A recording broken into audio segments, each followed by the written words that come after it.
Hello bro, कैसे आप सभी लोग द पॉलिटिकल मास्टर में एक बार फिर से आप सभी का स्वागत है। इस वीडियो में हम क्लास 10 के एसएसटी के कंप्लीट जो है सॉल्यूशन देने वाले हैं आज के पेपर का। और आप सभी को बताते हुए काफ़ी हर्ष हो रहा है, काफ़ी खुशी हो रही है कि सारे क्वेश्चन हमारे इंपॉर्टेंट क्वेश्चन आंसर की सीरीज है। तो चलिए इस वीडियो में हम इस पेपर का कंप्लीट सॉल्यूशन देते हैं। तो चलिए इस वीडियो को शुरू करते हैं। तो सबसे पहला क्वेश्चन जो पूछा गया, देखिए सबसे पहला क्वेश्चन केंद्र सूची के विषय। तो केंद्र सूची के विषय पर तो एकरूपता के लिए केंद्र सरकार इन पर कानून बनाती है, तो पहले का आएगा बी। राज्य सूची विषय पर तो राज्य सरकार कानून बनाती है। समवर्ती सूची विषय पर केंद्र और राज्य दोनों सरकार कानून बनाती है। और बाकी बचे जो विषय हैं वो नए विषयों पर, जो इसे अपशिष्ट शक्तियां कहते हैं, तो नए विषयों पर कानून बनाने के अधिकार कौन बनाती है? केंद्र सरकार के पास होती है।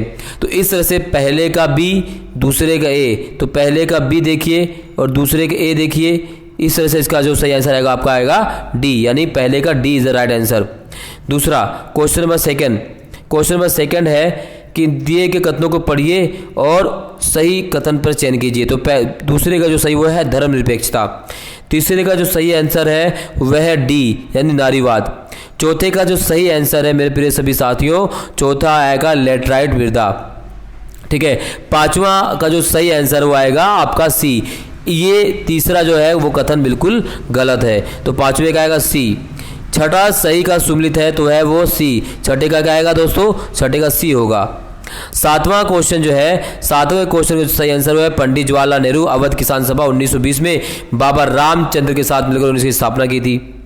इसी प्रकार से यहाँ पर आपको काल क्रम अनुसार व्यवस्थित करना है। तो 1815 में नेपोलियन की हार हुई थी वाटरलू के युद्ध में। कुस्तुनतुनिया की संधि 1832 में होती है। जर्मनी के एकीकरण 1871 में होता है, राइट। और इटली का एकीकरण 1870 में आता है। तो इस तरह से आप देख सकते हैं ये 71 में, ये फरवरी में होता है। कब? 18 जनवरी 1871, और ये फरवरी। तो इस तरह से सी आएगा, यानी पहले 2 फिर 1 फिर आपका आएगा 4 फिर आएगा आपका 3। सी इज द राइट आंसर। इसका आएगा 9वें का आएगा ए, बिल्कुल सही है। 10वां आएगा आपका इटली, यानी जोसेफ गैरिबाल्डी का संबंध इटली से था। बी। 11वें का आएगा आपका डी, तो 11वां क्या है? डी सही आंसर है। 12वां क्या है? 12वां देखिए तो 12वां आएगा ऋण चूक के जोखिम कम करने के लिए, D is the right answer 12वें का भी। 13वें का सही है, तो 13वें का जो सही आंसर है वो है फसलों का अधिक समर्थन मूल्य और उच्च पारिवारिक आय। 2 और 3 सही है। समृद्धि किसान के लिए पूछा गया है। 14वां देखिए, 14वां क्या पूछा गया है? तो 14वां जो है वो संगठित क्षेत्र के गतिविधि का उदाहरण है सरकारी स्कूल में शिक्षक का क्लास लेना। 15वां देखिए तो 15वां आएगा सी, उदारीकरण। 16वां आएगा आपका वो है प्रति व्यक्ति आय। इसी प्रकार से 18वां की अगर हम बात करें तो 18वां है अधिनायकवाद को रोकने के लिए शक्तियों के पृथक्करण करना। 19वां आएगा, 19वां जो आपका वो है द्विदलीय प्रणाली कहाँ पर? ब्रिटेन में है। बी इसका सही आंसर है।